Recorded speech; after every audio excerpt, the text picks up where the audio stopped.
Welcome to the OC. I'm Phil, and this is my co-host Corey. And tonight we are talking about one dirty son of a bitch. His name is Richard Ramirez, otherwise known as Nightstalker. Also known, less popular as the screen door intruder or the valley intruder, which I can see why when they were workshopping those names around, they're like, maybe not. I think he named himself. He didn't. It wasn't. Apparently, there was a show said about a serial killing vampire in Las Vegas called the Nightstalker. Okay. I think. And this guy. I didn't know. I didn't know a lot about this guy. I knew he was a serial killer. So let's summarize. Yeah. Tonight we're talking about Richard Ramirez, the Nightstalker. Killed 13 people, raped an awful lot more. Oh my God. He was a raper. A lot. He was like Bill Cosby. Maybe worse. Well, they were all awake, I think. But I mean, he didn't just stick his fingers in them like Bill. He did much worse things. Yes. Dead or alive. Dead or alive, yeah. But we'll get into that. So that's who we're talking about tonight. So your discretion is advised. We're not going to go super deep, but just keep that in mind. But we are going to talk about him and some of his some things which you may find disturbing. But I found disturbing. Thanks, Phil. I don't feel so bad about making you do what I'm going to do in the next one. Good. Anyway, so our friend Ricardo, Ricardo Leyva Manoza Ramirez. He was born February 29th, 1960. And he was known as the Valley Intruder. He was known as what was the other one you said? Screen door intruder, which again just sounds like it's like, okay, yeah. So he's got a very interesting beginning. I think a lot of these have abuse involved, so in terms of his childhood and some of the things that he had happened to him. One of the things that like his father was like, he was born in El Paso, Texas. His father was a former police officer in Juarez, Mexico. I don't know if you know anything about Juarez. I watched a documentary on Juarez. I don't need to watch it. I'm pretty sure if you're a cop there, it's not a good place. I don't think it's a good place regardless of what you are there. Well, it was per capita, the big, like they have something like 2,300 murders a year or something ridiculous like that. And feel free to correct me, folks, if you know the exact number. No, the murder capita of Juarez in the 1960s. Or New Juarez, Mexico. Even my friend have problems.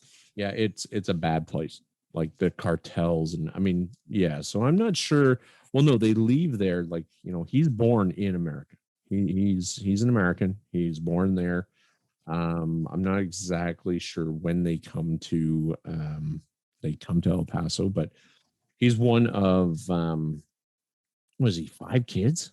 He's got it's a huge family, right? So and basically the father is very strict.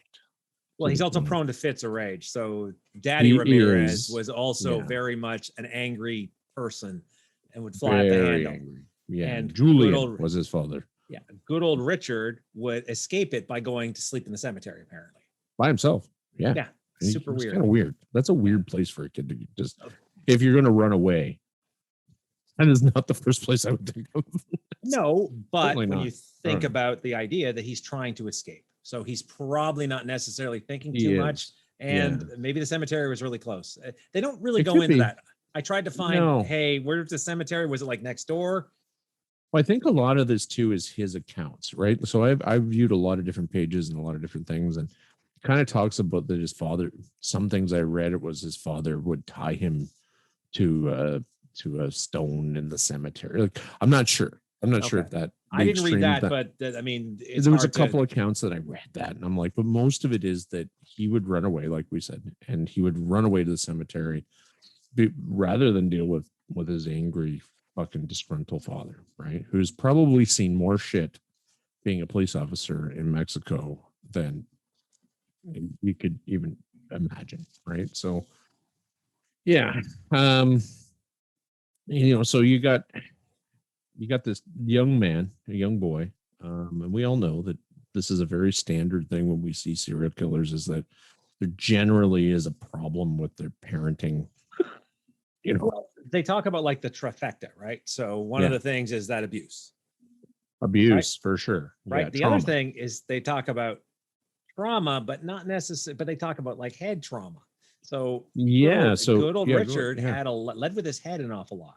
Yeah, he ended up getting injured at, I believe it was at school, and he had like 2 major concussions. His first one was when he wound up smashing his head. Tragedy struck the Ramirez household when 2-year-old Richard was nearly killed by a dresser falling on his head. So because of a babysitter, right? Yeah, folks, you know those little straps they give you at IKEA? You're supposed to bolt those to the use those, bolt those to the wall. Yeah, that's what they're for. We've always made holes in our walls because our kids were climbers. Well, that's what happened. Richard apparently tried to reach up and turn on the radio because his babysitter wouldn't. And she turned out she was very neglectful of him. But and then I don't know what the other one was. What was the other one? The other one was he went to a local park with his brother, his older sister, and his older brother. Excited to see his sister, who is already swinging, and we mean swinging on a swing, not swinging with. Not get your minds out of the gutter. Yeah. God damn it, Jesus, people, we're not there yet. We're not there yet. Poor guy's 5. Does get weird though. All right. He was basically slammed into the head with terrific force, knocking him out and giving him a deep gash. She actually smoked him with the swing. So they thought he was going to die. He was unconscious. So he was knocked out unconscious twice. So, and who knows the type of. He was diagnosed with temporal lobe epilepsy. Epilepsy. After that. Yeah, right. That's right. And so he had seizures, right? He was prone to seizures. And here until his early teens. So apparently they stopped at one point. Now, fun fact: people diagnosed with temporal lobe epilepsy often showcase altered sexuality, hyper-religious feelings, are hypergraphic, and are excessively aggressive. Those are common traits, right? With that particular head trauma. Yeah. And you see this too, aggressiveness and stuff. You see this, it's a big thing now. Like my business partner, he coaches for hockey and it's really taken seriously. Concussions are a fucking thing that they don't mess around with. When we were kids, it was walk it off. Yeah. Go puke over there and come back and play. It doesn't matter. You'll be fine. You're not bleeding from the nose, right? Right. You're conscious. It's fine. But and you look at like football players, NFL players. This is a common thing where they go and they murder their fucking families, or randoms, not like it's or random. They just and then they kill themselves. And you're seeing this with some pretty major head trauma, right? And repeated blows to the head is certainly not CTE. I used to know what it stood for. I believe it's called CTE. Oh, okay. Is that where? Yeah, your brain. It's like being punch drunk, right? Your brain. Yeah, but it's the whole consistent smashing your head into something, right? Yeah. No, exactly. Chronic traumatic encephalopathy. Encephalitis. It says encephalopathy, but I'm probably saying it wrong. Yeah, it could be. Anyway, head swelling damage in the brain. Yeah, brain. Not good. Yeah. Fucking keep your melon safe. Wear a helmet when you bike. When you do things. Don't play Major League. Don't play Major League Football because you've had people the size of small cars running into you. So, well, this is it, and these guys are, jacked on fucking roids and just raging to begin with, and then you add like head trauma to the whole thing, and then you go, well, Brett was a really nice guy, and he fucking goes and kills a family or 4 with his truck. Yeah, because he's crazy. He's lost his mind. Head trauma. It's bad. It's bad for you. So this is one of the they say this is one of the contributing factors towards Ricky becoming the evil Ricky. Now, again, evil Ricky. We got abuse at home, right? Thoroughly. We got head trauma. And do you want to hit the third one, Phil? Since we're talking about the third one is Ricky. The one that I feel is probably one of the more, you add this fucking baking a cake here of disaster, and this would be the flower. This is so what he has is his cousin Miguel. Now, Miguel is a former Vietnam vet. He wasn't Green just Beret, apparently. I was going to say, yeah, he's not just, he was special forces, but Green Beret. He was a big deal. And basically he comes back from Vietnam, you know, and Ricardo here, our Richard, he decides he's hanging out. He doesn't want to be at home, right? So he idolized him too. He idolized him too. He was like, you know, you're a war hero. Yeah. You're a war hero. So his war hero cousin is basically saying, you know, this is what I did over there. And he took a lot of pictures of his exploits. So our friend, Polaroids, for those who don't remember. Polaroids back in the day, you used to be able to, I remember you buying Polaroids. They were the bomb. You could go off instant. Now they've come back with the Instamatics, but yeah, they were the bomb. Not great instant pictures. Gratification. Yeah. Yep. So while our friend Mike was over in Vietnam, he had a real problem with women, and he would rape and mutilate and basically take pictures of Viet Cong women. Rebels, Vietnamese women, basically anybody that he wasn't very picky. It was he would, you know, and he would glamorize this to our young Ramirez. And in doing so, I mean, he had pictures to substantiate this. A lot of times when Mike was done with his victims, he would behead them with a machete. I mean, or hack them up. He would decapitate them. It's the weirdest, and these are common tales of what Vietnam did to a lot of men. I'm not saying that's common. It doesn't, and it doesn't excuse it, but it was a bad situation. It does not excuse it, but it was a horrendous to put people into those kind of situations of, you know, hate and death. And I mean, we say it all the time. People are fucking horrendous when they're given the opportunity, and that's no different. But what he did was he shared it with our soon-to-be serial killer. He would tell Ricky about it. He would show him pictures. Oh, he showed him pictures. He'd glamorize. Yeah, he'd they'd smoke marijuana together. Apparently, they did that. Smoke the dope, and then to top it all off, Mike shoots his own wife in the head over an argument. Mike didn't want to get a job, so he came back. He was on a GI pension, I guess, and whatever. He wasn't making a lot of money. Mike's wife is like, "Hey, you need to get a job." He said, "Don't fucking talk to me like that, lady." And apparently, one of the articles I read, it said he kept this in the fridge 38 revolver in the fridge. Yeah, Ricky actually found it in the fridge. So what I read was he found it. What's this here? He said, "Don't worry about it." Yeah, don't worry about that. And so he put, you know, they had an argument. He put the gun on her head, and she's like egging him on. "What are you gonna do? What are you gonna do?" And he fucking shot her. So there is a lesson to this story. Don't fuck around with people with a gun and egg them on. That's one. And two, you know, don't be Richard Ramirez sitting there watching this. And Ricky is told by his cousin, "Don't tell anybody about this." Yeah. So Ricky is mortified. He admits to that. He's not a true psychopath in terms of he has emotion, he has feelings, and he feels, you know, like he's totally confused. But this is his idol. This is the man that he feels is his, you know, what he wants to be. He wants to aspire to be. Yeah, you know, and so basically, he goes home. Well, so one of the other things about this relationship with Miguel and Ricky, Miguel was teaching Ricky things. Oh yes, yeah. Not teaching just military schools, Green Beret shit. How to stealth kill, how to use a knife, how to use small caliber weapons if you have to, you know, which later is in his, you know, modus operandi, like how he dissects out when they dissect how he kills people and how he does things. There is kind of a military. I think it was a 22. Most of it was a 22 caliber pistol, close range. 22 people caliber laugh. Pistol. Like even you know, they laugh about 22, but 22 will kill you fucking dead. There's no question. Like a 22 is a powerful weapon. You know, just because it's a tiny bullet, if it goes through your head, it's very devastating. So this is where, when we talk about the whole 22 caliber weapon, it's actually an assassin's weapon. So the idea is 22 caliber weapon close to the skull goes in, but doesn't come out. So it kills you. Quiet. It's not short. It's not allowed. That's right. 22 short. You like when I take the kids shooting with 22s, we don't wear ear protection. Really? Well, you don't have to. It's not even loud. Like it's. Do you know what I mean? Like it's just, yeah. and we're outside generally. Like we don't often. I never wore ear protection when we shot in Redbridge. I remember using the 22 in the backyard, which I'm pretty sure we were not allowed to do, but we did.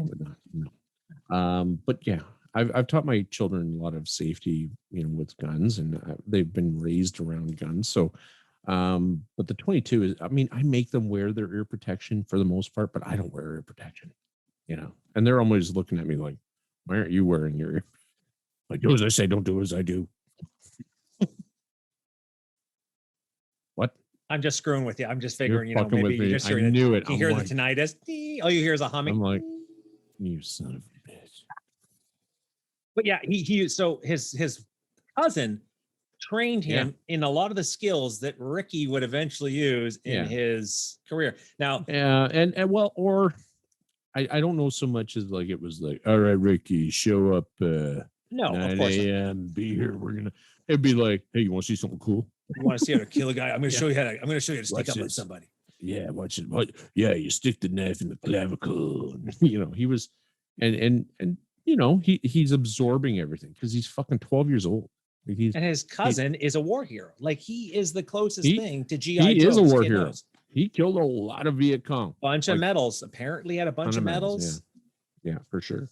So our friend Mike, basically, well, I don't know how far you want to get into this, but so Ricky, let's run with it. So Ricky, at this point, his cousin is arrested, and then it comes out that he was there, et cetera, et cetera. So he starts hanging out with, who was it? It was another cousin, right? Because he didn't want to be at home, so he's always looking for places that isn't home, because he gets the shit kicked out of him at home. So, and this is another thing with COVID, why a lot of kids, not having school is not good for them, because they don't want to be at home if they're have an abusive parent, right? So we see that. No, it's a big thing. Like, as my wife is, for me, I work from home all the time, and I tell you, I never thought I'd miss going to work, but I miss going to work.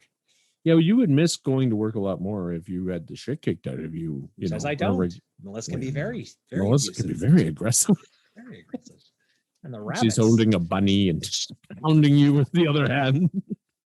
Yeah, don't hurt my rabbits. But yeah, so you've got this guy. So she basically has a boyfriend, his cousin. And this boyfriend now turns into be a fucking peeping Tom. Mm-hmm. Right? Yeah. So now you got this 12-year-old boy who's just seen multiple pictures of women being raped by the man that he idolizes, and killed, and mutilated bodies.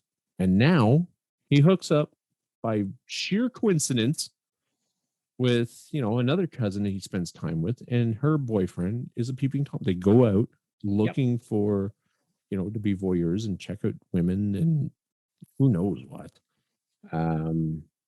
So yeah, and again, like when we talk about the skills being developed, now all of a sudden he's sneaking around, looking in people's windows, and to do so undetected.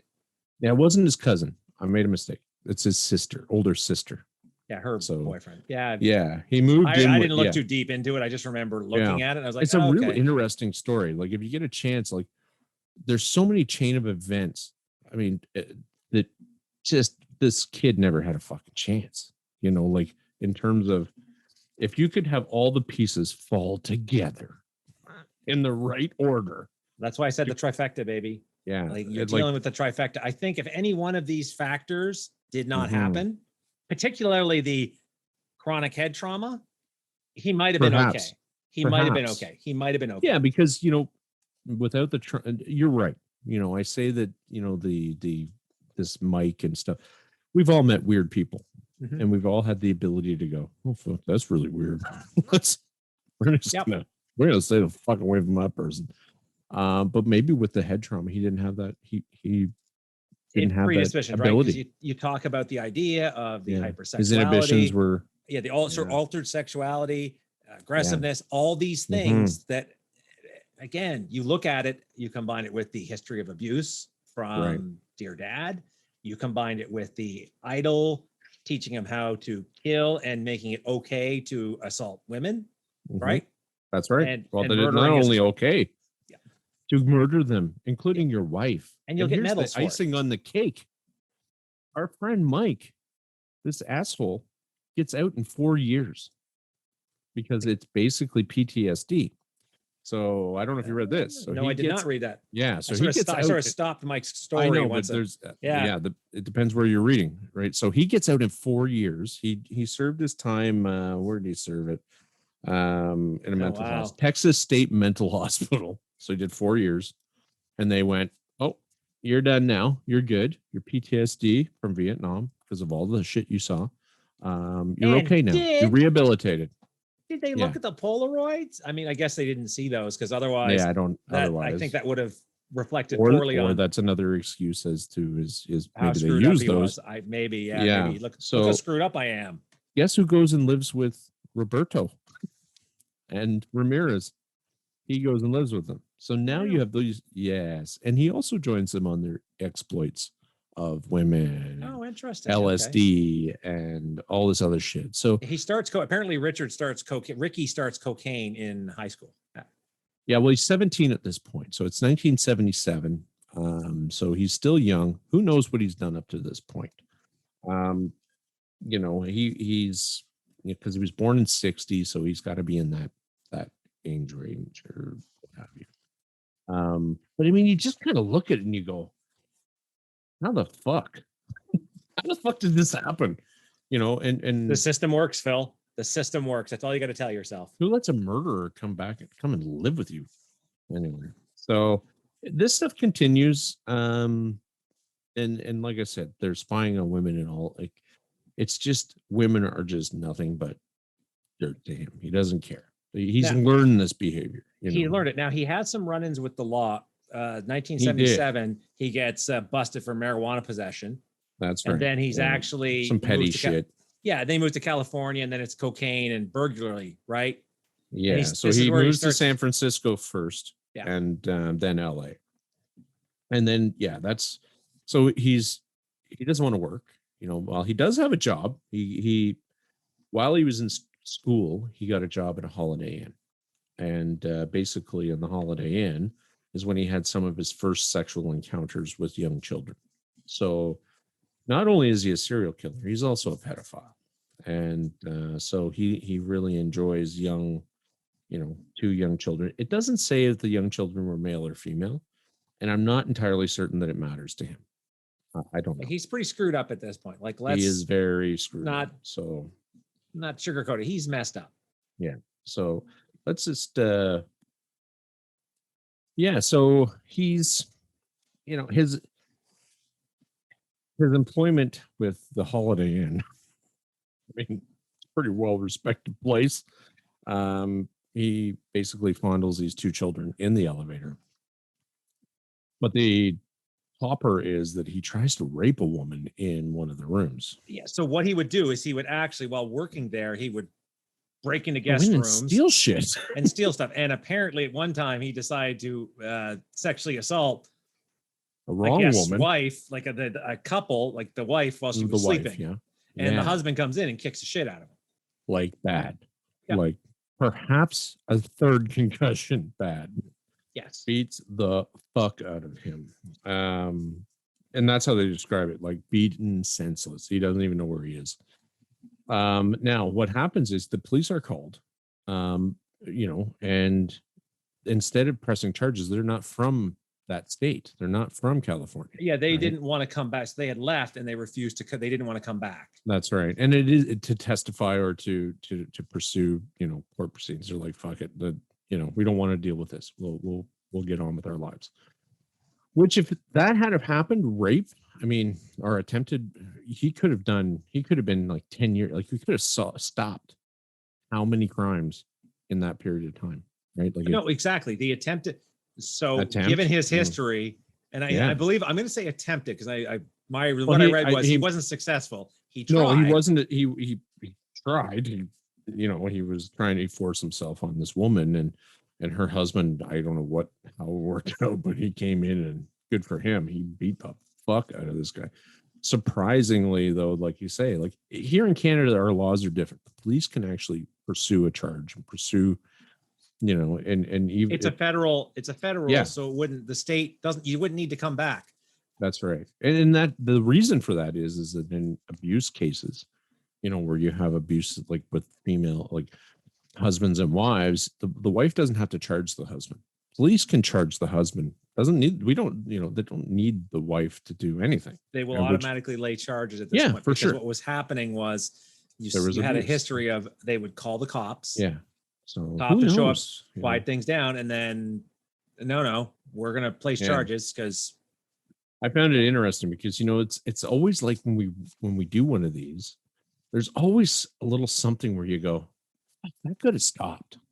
Like if somebody just dug a little deeper, tried a little harder, put a little more effort in, we may not have to. We wouldn't even be talking about this right now. There wouldn't be the Nightstalker, or the Valley Intruder, or the Screen Door Intruder.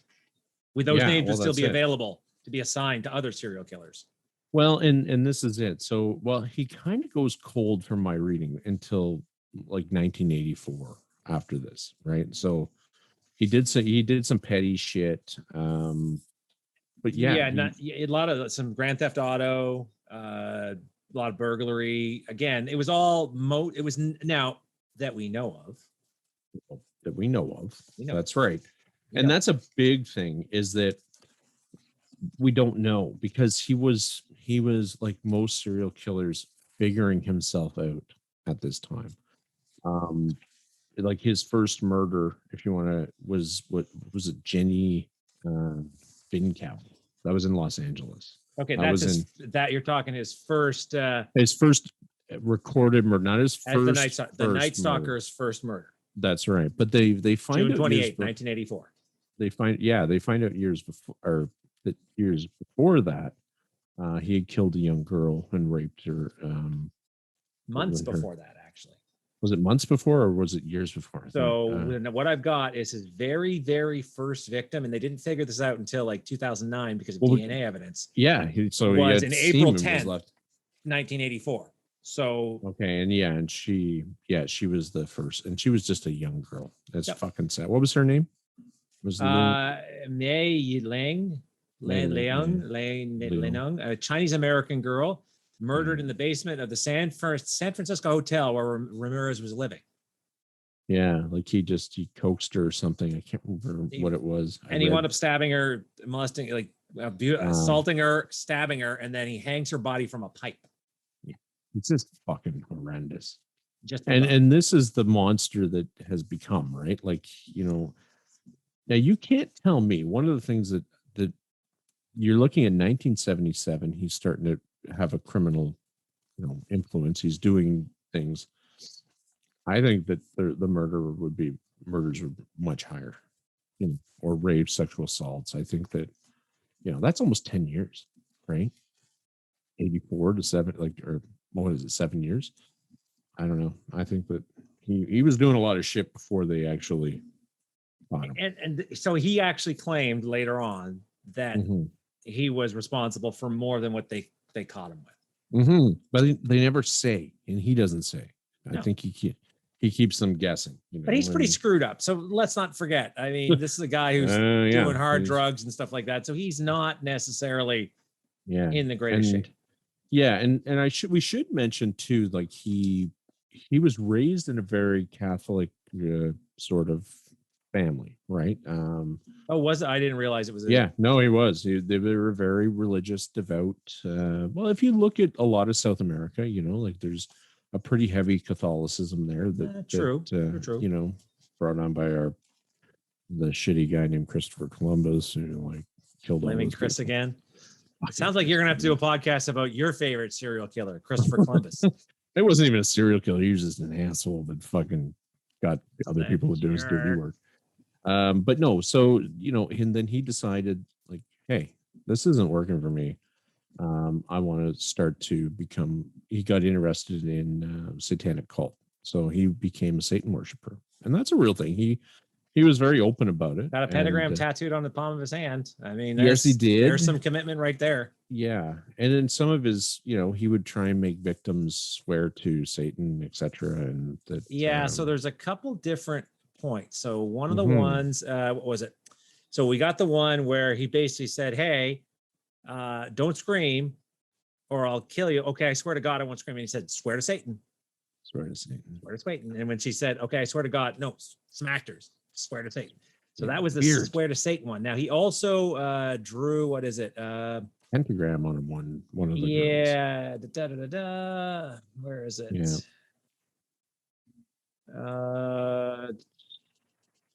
Where did he draw the pentagram?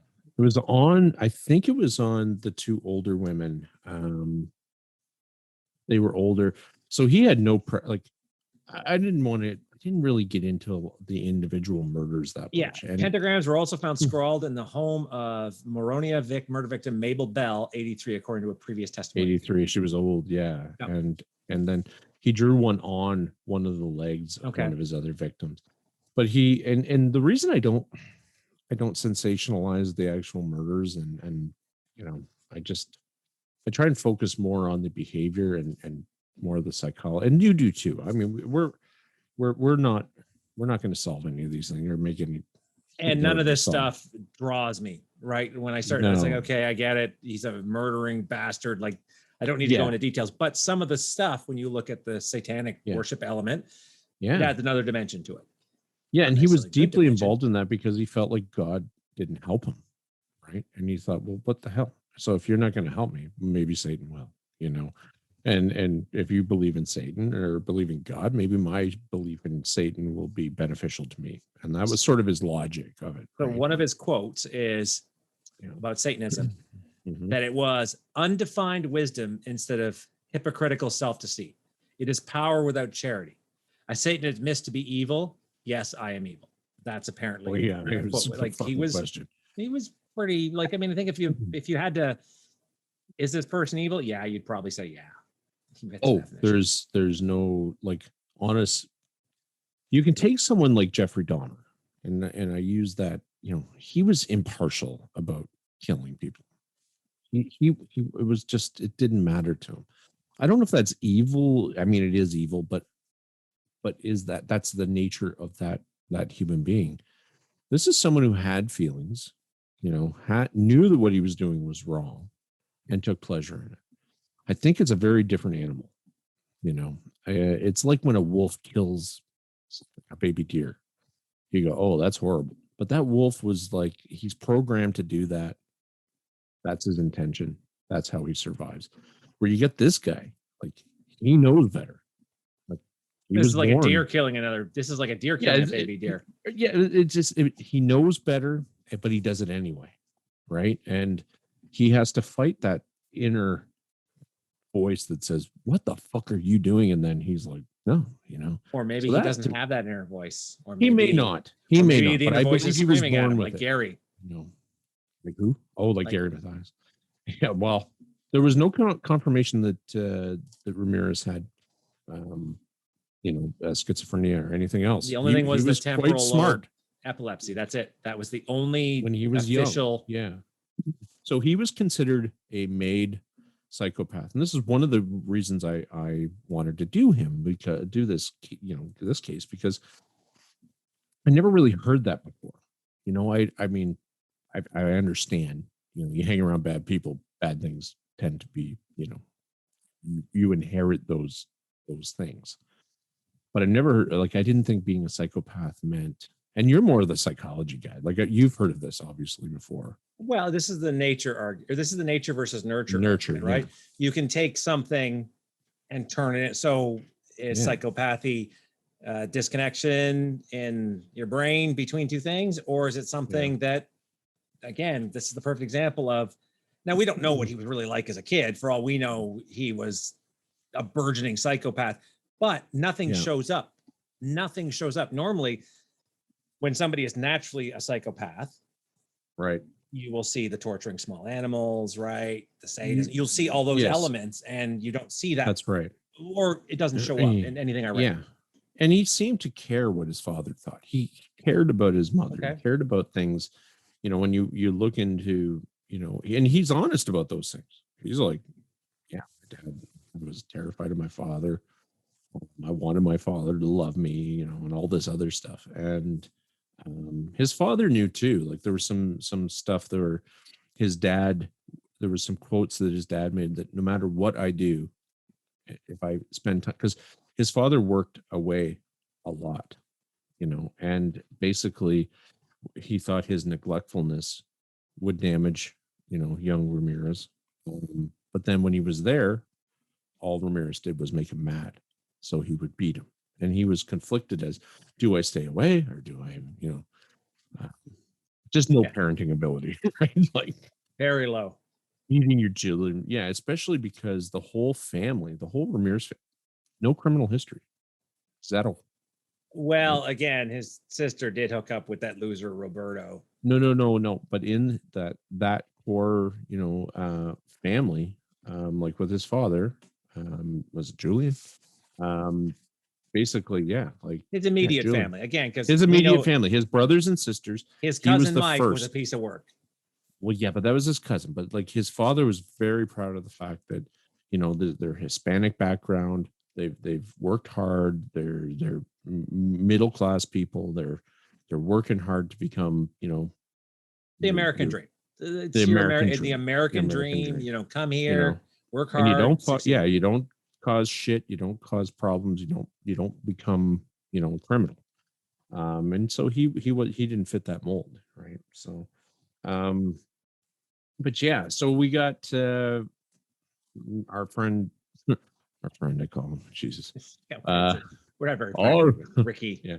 Our Ricky here goes on quite the binge of murdering and breaking in. And he has to break into places and steal shit for the simple fact that he doesn't have a real job at this point, right? And he has a bad habit. He has a coke habit. Oh, it's completely number of other drug habits. Yeah. The typical, I need to support it. Now, he wasn't just breaking in and burglarizing. I mean, no. He was going a little further than that. Yeah. So one of his things was he would try and usually sneak in through an open window. So if you're out there listening, lock your fucking windows. That's a real big thing. Well, the screen door too. Screen doors. Just lock them. Yeah. Okay. Lock them. Yeah. Okay. Or how about not rely on a thin piece of screen to keep somebody out from breaking into your house? Well, and he wanted to be silent though. And that was one of his things. He's like, oh, well, it was easy to pop out. So now screens are different. Back in the old days, you could just like, screen comes out. He wanted to sneak in. He wanted to be quiet. He didn't want to have a big confrontation with a big gorilla of a man who's pissed off that he's there. He wanted to engage on his terms. So this is kind of comes back to his cousin Miguel instilled in him, strike first, strike hard. And then after you've done that, you can do what you want. You can do what you want, which is what he would do. So in many of the cases, it would be him sneaking into the home, using his 22 to basically incapacitate the male, whoever the male was. So he would shoot them typically in the head. And then he would be able to have his way with the female. And he didn't care. Age didn't matter. No. Nothing mattered. He raped 80-some-year-old women. And it's so weird. And he would do multiple raping, in an evening. We're going to have to have a counter, Phil. You're using that word way too much. You've got to come up with a different word for it. So rapey. Fuck. But he would sexually assault. How's that? Is that better? Sexually abuse, molest. He would abuse. But he would have his way with these individuals. And that was, and then he would go in, and there was where he would like raid their fridges. Yeah. Did you read about that? He was often, so one thing to remember is he was often in an altered state of consciousness to varying degrees when doing this, right? So he was either coming down hard because he hadn't had his fix and he's, which is, puts him in a mood, or he's on something. Mm-hmm. Now, not always. I think they always talk about him being off. Because there's a lot of witnesses for a guy who was. Well, he fucked up a lot. Right? Did he? Did he screw up a lot? Because he did it on purpose. He went off and he let people go. as well, right? Which doesn't make a lot of sense for a serial killer. So you're right. He's not making very good choices if you don't want to be caught, which I think is why his reign of terror was only like a year, right? Like it was from 84 to, what was it, 85? He 84. Yeah, so his first was June 28. His first as a Night Stalker, again, not counting the April 10th one of May, is Jenny Venkow, June 28th, 1984. And then it runs till basically August 24th, 1985. Yeah. So, I mean, his terror is a fucking terror. Like he killed a lot of people. He was killing, one a month at least. Right. And let's see. March, May, July, August. Yeah, he seemed to have he was most active between May and August consecutively. Oh wow. Yeah. But again, like you said, summer guy. But like you said, right? So let's look at his method of entry. Mm-hmm. So he sneaks in. Right. Well, you want to sneak in through a screen door or a screen, you know what works best? The window open with the screen in it. Well, this is it. It's a hot night. Know, leave your windows open. Yeah, for sure. Yeah.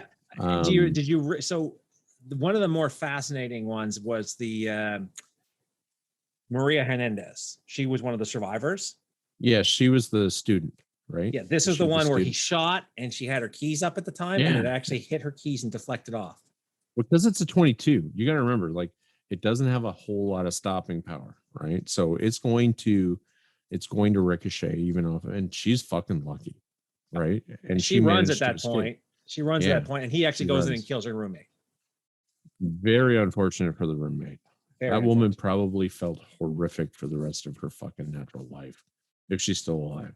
I mean, who knows? But yeah, so he went in, he raped and killed her, sexually assaulted. But I don't know. I'm old school. That was what it was called back then. I don't know. So this was the one where he did like, so this night he tried to kill the one he cut the eyes out of? That's a different one. No, that was a disabled woman. So there was a that was was it is it Ma Bell? Is that Ma Bell, Mabel Ma Bell, and Florence Nettie Lang? Yeah, that's my understanding. I think. Yeah, one was because he raped both of them. Yeah, it was like a sisters. They were like 83. Yeah, and one of them was special needs, I think. Like yes, disabled. They said, this is really painting a horrible picture, of this man. Like he doesn't care. It's not like you look at John Wayne Gacy. I mean, he had issues that his father thought he was homosexual and teased him relentlessly, and then he went out and killed homosexuals. This guy just kills and rapes whoever the hell he wants. He doesn't care. There's no method to his madness, which is why he got caught. I'm assuming. Well, so he was super sloppy. So he wasn't necessarily a criminal mastermind in any way. Certainly was not. He wasn't stupid though. They said his IQ was fairly average. No, but again, he's doing stuff like he's leaving DNA all over the place. Now I get it. Oh yeah, he's like this is everywhere. 80s. There's DNA of Ramirez. This is mid 80s, not as useful as it is now, but still, it's all over the place.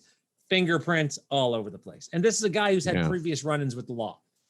So it's really only a matter of time before somebody puts two and two together. He's leaving people alive. So something interesting is these shoe footprints, right? Did you read about that? So basically like they had done a cast. It was in a garden. Yeah. And it's a very particular brand of shoe. It was like an Asta or something like that. It was a type of running shoe. And it turned out there was only one sold in all of LA at that time. Really? I didn't read that. I knew about the casting of the foot, but like they said, hey, it's this is the footprint. Yeah, no, it was him. Yeah. And they found this at different, he wasn't a wealthy man, obviously. So, but basically they tried to keep it hush hush. And then this the mayor of New York, and this was a big deal because the cops are like telling the reporters and stuff, hey, we can't let this out. This is not something this is our only lead on this idiot. we need. So the mayor gets all pissed off because people are dropping like flies, and then she comes out and says, like he's wearing these shoes, and he basically, she basically fucking like kind of tips him off, and they find out who he is through these shoes, I believe. Okay, so the story I heard, and this, take it for what it will, welcome to the internet. Oh yeah, they actually nailed him. So they got a name and an image. So they had mugshots. Oh, they did. Yeah, no, you're right. But they actually got a fingerprint off of a stolen car he was reported as driving. Yeah. And then they were able to assign a face and a name to this, and they're like, okay. And so why don't we start talking about how he got caught? Yeah, the shoe ended up being a dead end because the mayor was all over. He didn't realize though, and that was kind of the interesting thing. So that was on August 30th is when he was captured, right? Yep. And so that day he took a bus to see his, I believe it was his brother. Yeah. And his brother turned up, he wasn't there. So Ramirez came home, and the police, because they'd already had this, Ramirez had no idea. He had no idea. And he was like back in Los Angeles. The police were waiting there, but they were waiting for someone to leave, not for him to come back. He was already in Arizona. Yeah. And he came back from Tucson. And it wasn't until later a group of elderly Hispanic El Matador. They're like, that's him.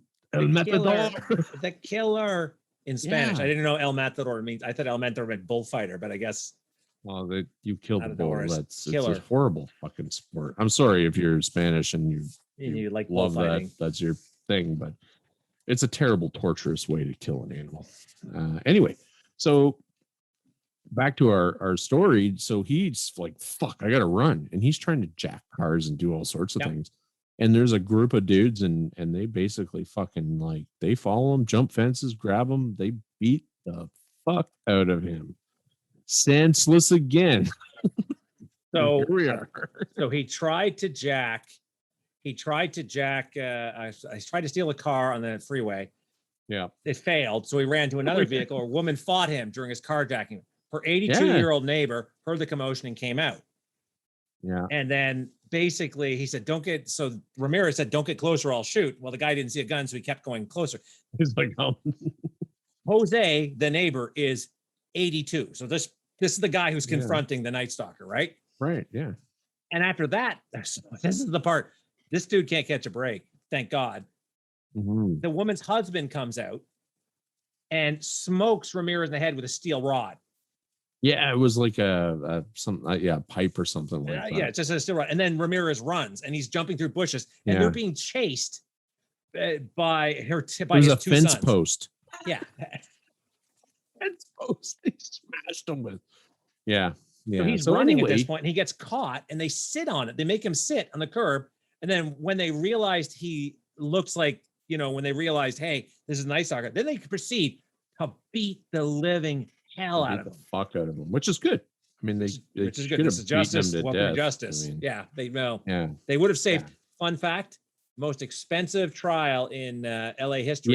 Prior to OJ. That's right. I think it was like $3 million or something. I heard 1.8, but it might have been 1.8. Well, maybe OJ was 3 million. I don't know. But it would have been 1.8 million in 1985. That's crazy. Which again is probably 3 million now. Well, that's it. So it doesn't get any less weird after he gets caught. So he gets caught, and then we're back to they're trying to select a jury and all this other shit, and he starts saying shit like "Hail Satan," and he's really fucking putting a lot of fear into these jurors. And then one of them turned up dead. Phyllis turns up dead. Fuck. Poor Phyllis. She actually gets shot at home. Yeah. It turned out though that it was not a Ramirez, because Ramirez is like, fuckers, I'm gonna hoodoo you. The jury was terrified that this was Ramirez masterminding it from prison. That did not happen. It was her boyfriend or husband or something. This is the guy who couldn't even brush his chiclets. I mean, he was no mastermind of anything. He was just a fucking loon who, went on a rip. And you're in a big fucking area, right? Like big LA is. Even back then, LA is enormous. That's like, he's just going to different ends of the city, and it's not really any wonder he didn't get caught for a year. Yeah, you're looking at, okay, what do we got here? We got Rosemead, Monterey Park, Monrovia, Burbank, Arcadia, Samo J. He does a lot of stuff in Monterey Park. He actually, it seems. Well, these are well-to-do people too. They're not poor, right? Glendale, Sun Valley, Northridge, Diamond Bar, San Francisco, Mission Viejo. Yeah. Well, and it turned out that it was Phyllis's husband or boyfriend. Her live-in boyfriend. Shot the live-in boyfriend actually killed. And Phyllis, poor Phyllis. So let's talk about Phyllis for a second. Sure. So Phyllis apparently had been robbed before, and she had been so 6 years prior she'd gotten robbed. Apparently the guy was new and allowed her to reach into her purse. Which, FYI, folks, if you're robbing somebody in the States, don't let them reach into their purse. I guess there's a good chance they're. This is my first time. Go ahead, grab whatever you need out of there. Was it a gun? She didn't have one, right? But it's like she comments that I guess it was his first time because he let me reach into my purse. It's like, I don't think it's a great idea to let people reach into anything, hands where you can see them. If you're just not that I'm recommending you do this stuff, but keep that in mind, especially in the States. And then the night before jury selection, she actually got her windows, her car broken into. So poor Phyllis couldn't catch a break, and then she gets shot. The boot, she gets fucking shot. It's horrible. It's just a horrible situation. Yeah. And the jury, they do find a jury. Discuss, they do, but the judge wouldn't discuss her death. No. So he was saying, we need to find a new juror. What happened to the other juror? We need to find it. Yeah, we need to find a new juror. Let's not go into. Where's Phyllis? Where's Phyllis? We don't know. We're gonna play volleyball afterwards. So he may be dead. Yeah. Poor Phyllis. And it set things up, right? It's just more weirdness with this whole. Well, I think he's playing on it too. He's sort of like, yeah, man, I'm the fucking devil. Yeah. Okay. He did do a lot of the devil signs and the pentagram. Oh yeah, and he'd be like, "Hail Satan," shit, and but anyway, he's convicted. Obviously, we know the story. He is convicted officially of. I got the docket right here. Yeah. On November 7th, 1989. So remember, this guy was arrested in 85. And August 30th. November 7th, 1989, defendant Richard Ramirez was sentenced to death for so-called Nightstalker murders following his convictions of 12 counts of first-degree murder, 1 count of second-degree murder, 5 counts of attempted murder, 4 counts of rape, 3 counts of forced oral copulation, 4 counts of forcible sodomy, and 14 counts of first-degree burglary. It's just it's a huge rap sheet. So the judge, and I don't know if you've seen this, but there's a statement from the judge, and the judge says,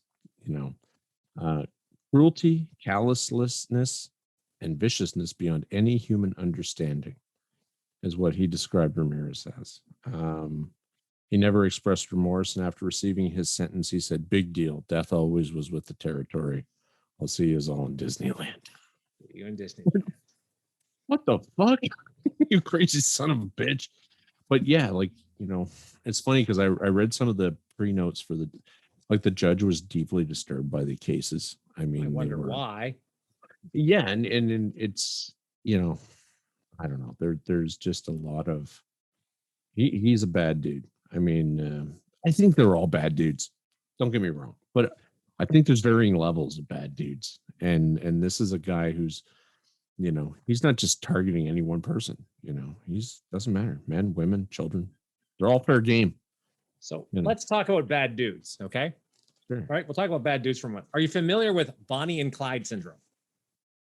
No, but it sounds like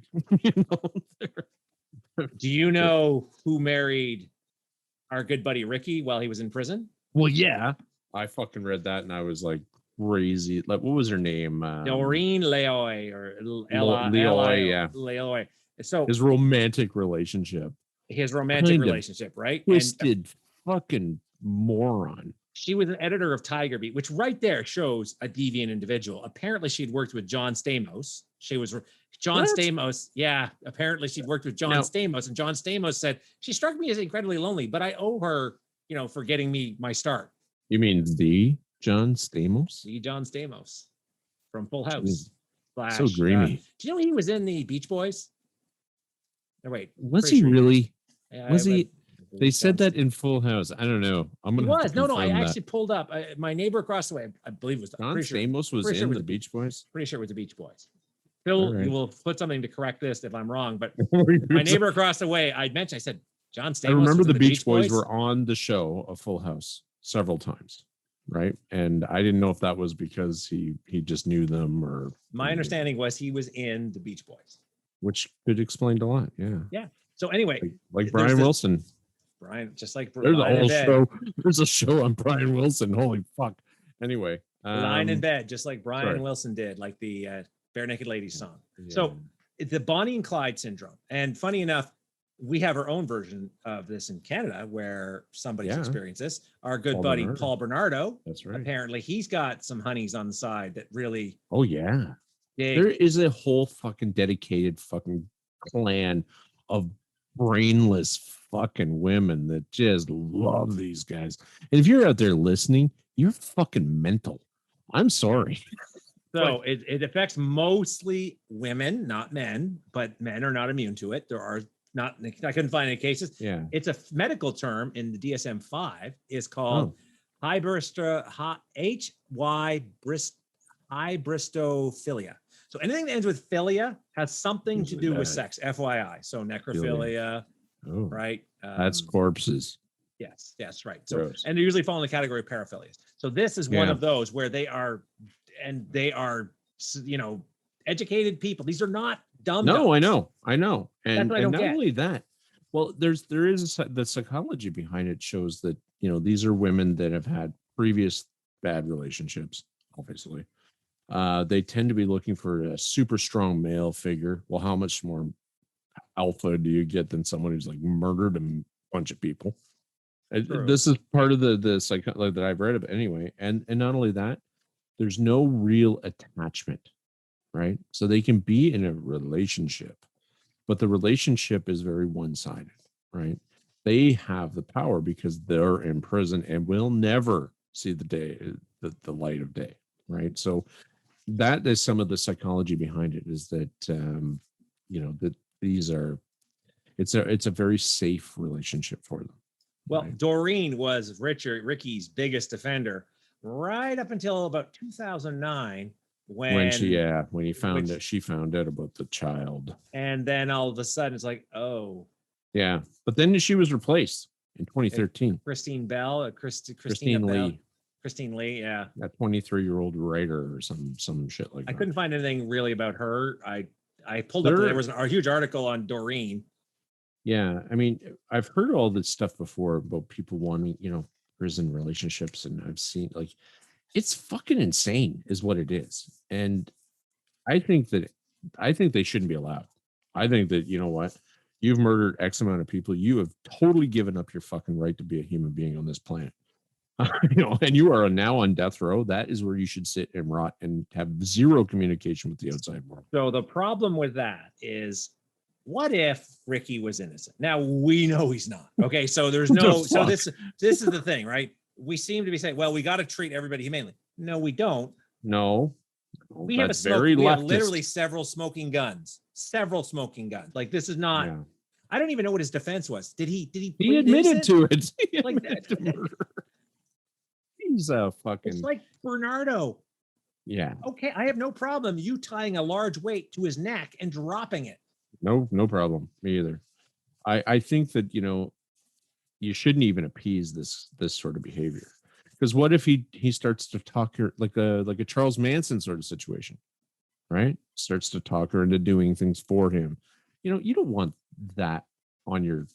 I'm sure all his mail was processed, but it wasn't his mail. They could meet. They couldn't have conjugal visits in the state. Sure, but I don't think they met in private, right? I suspect they met, and everything they did was videotaped or surveilled or something. I don't think they never would have. It would have been hard for them to communicate, but exactly right. So they don't put it past prisoners. They figure shit out. They smuggle shit in. There's nothing like prison ingenuity. We call them prison engineers, and they are brilliant. You can make a fucking tattoo gun out of a rubber band tattoo gun, a safety pin. Anyway, but yeah, so he's denied appeals. State of California has the weirdest appeal process in all of the Americas. So if you're going to be charged with a life sentence or death sentence, that is where you want to be charged. Well, there's a good chance that you'll be alive. You will die of natural causes. Like our friend Ricky. He did not get executed, folks. It should have been gas chamber, but he did not get the gas chamber. They actually estimated that he would have been into his 70s before they actually would have gas chambered him. Yeah, because of the way the appeal process works. Which there's something to be said about that. Okay, so there's the Innocence Project in the States, where there are a lot of wrongfully convicted death row people. This is the only reason I'm against the death penalty is for every Ricky or Paul, we've got Donald Marshall or a Guy Paul Moran. Well, let's just say that you put a statute of limitations on that. Like, let's say if you kill more than 2 people, at different times. I'm not saying you have a vehicular homicide and you kill 2 people. I'm saying, not that that's any better, but you kill 5 people, you kill 10, 12. I mean, there starts to be a time where it's like, nope, it's Ricky. Well, exactly, Ricky did right? This. His DNA was his semen was found at this site. Exactly. So when we look at the cases of wrongfully accused, the wrongfully accused, generally speaking, are single cases, right? They're not like, I don't think Guy Paul Moran was the slasher. No, it was. Well, who was the other? David Milgaard. They're in Canada here. Yeah. So there's a prime example. He was set up. It was a single murder. There was, a lot of things Donald that went Marshall, against him. Right? Yeah, Donald Marshall. So you got to kind of go, okay, I agree with that 100%, right? But in a case where you have like a John Wayne Gacy, or you have a Dahmer, and you have overwhelming evidence. Paul Bernardo. There was no doubt. There was no doubt. He took pictures. He was in I mean, seriously. Videos. And Carla Homolka, Carla Homolka, they said she suffered from Bonnie and Clyde syndrome. No, she participated. Yeah, she was which they say, it was sometimes that, because they say Bonnie and Clyde, right? So Bonnie would do some of the stuff with Clyde, but for the most part, Clyde was the baddie. But the Carla Homolka, Paul Bernardo thing, she should rot in hell. But she's not. She got a deal. She's been free, has a family, second chance at life. Yeah, well, those poor Kristen French and Leslie Mahaffey. Leslie Mahaffey are dead. So, and their lives were ended. On a happy note, Ramirez dies, in 2013, June 7th, of lymphoma. It was probably very painful. Cancer. What is B-cell lymphoma. B-cell lymphoma. Now that I also read one that he died of. So this is where weirdness happens. Well, he had hepatitis. Hepatitis C. He had a lot, yes. Yeah, and he abused a lot of chemicals in prison, which is weird. If you're on death row, don't have access to anything. He had a huge substance abuse, but. So one article I'd read, so most of them say the B-cell lymphoma. Yeah. One said, satanic serial killer and rapist Richard Ramirez turned green before death. Apparently, he turned bright green the day before he died due to liver failure. And they basically said he looked like a green eyeliner pen. Yeah. Well, but he did have hepatitis C. He did, but I don't think the liver failure is what killed him. Again, everything says the cancer. Everything says the cancer. The lymphoma, he was a hurting unit.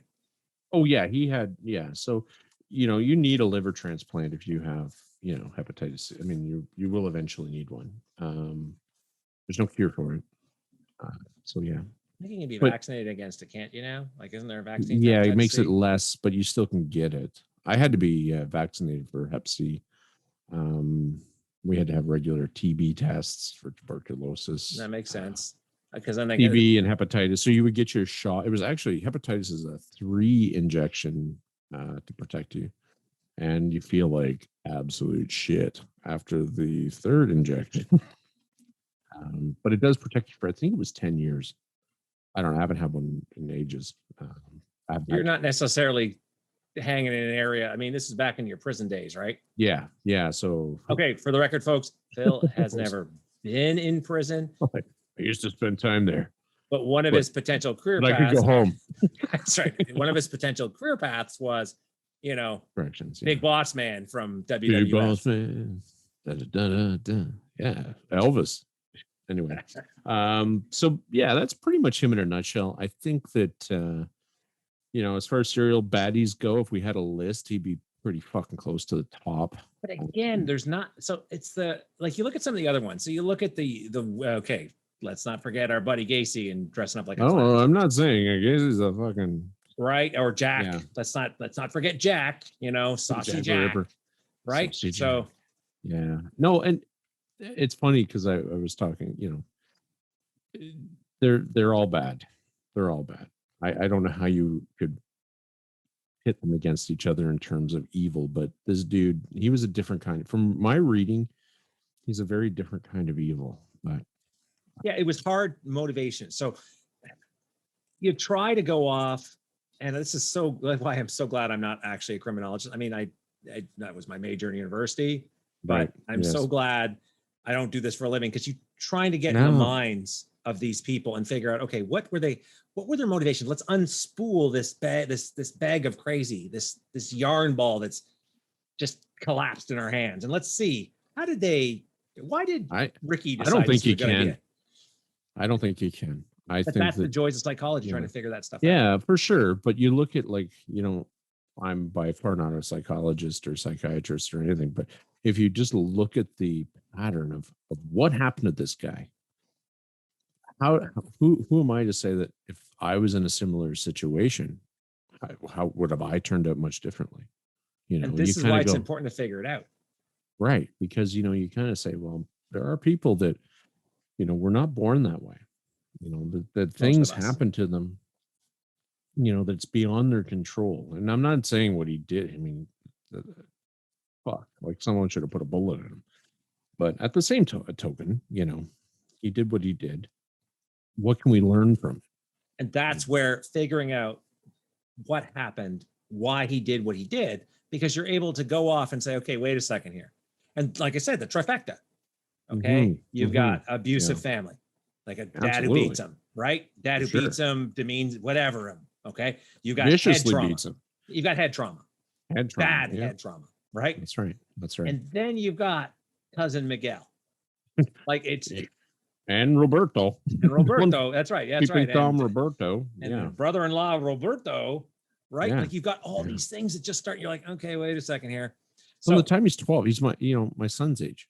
You know, they're so impressionable, and you think, like, you know, especially a boy who doesn't have a father figure, he's going to be like searching for that father figure to go, what's right, what's wrong. Well, you know, Miguel, whatever you want to call him, became his father figure.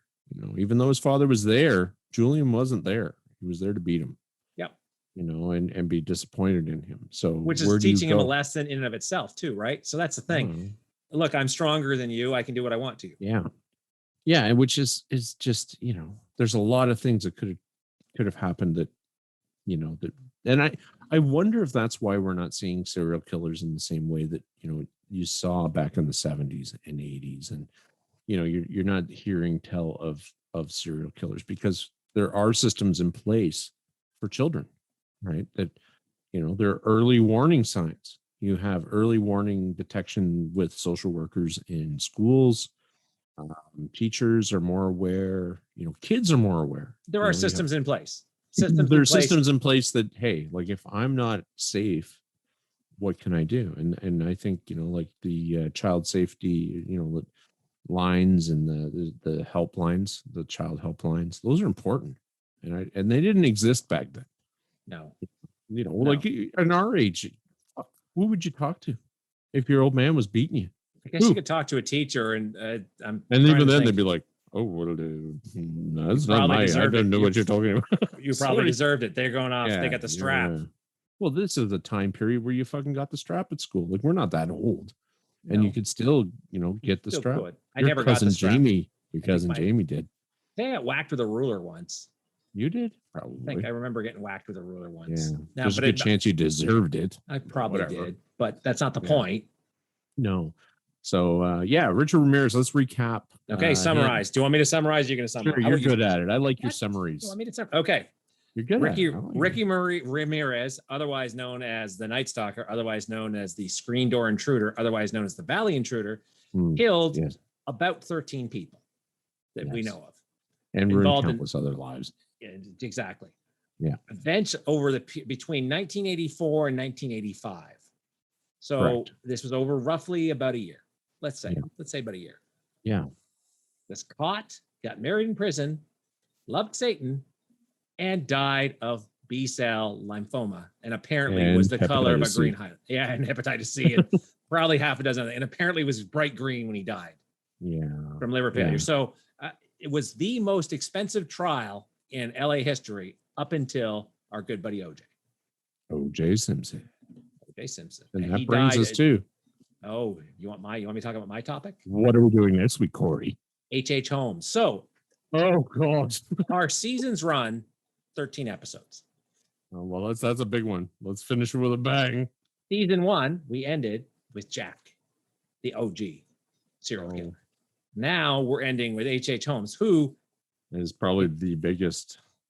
Certainly up there, right? And somebody thought he was, certainly odd.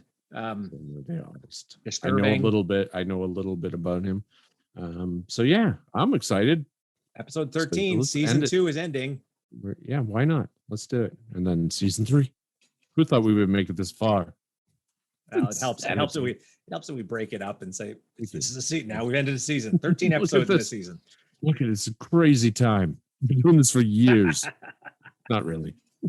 All right. Well, thank you very much for listening to the OC. I'm Phil. This is my co-host Corey, and we will see you next week with H.H. Holmes. It's going to be exciting. I can't wait. And our season finale. There you go. All right. Have a good night. Take care of yourselves. See you, folks.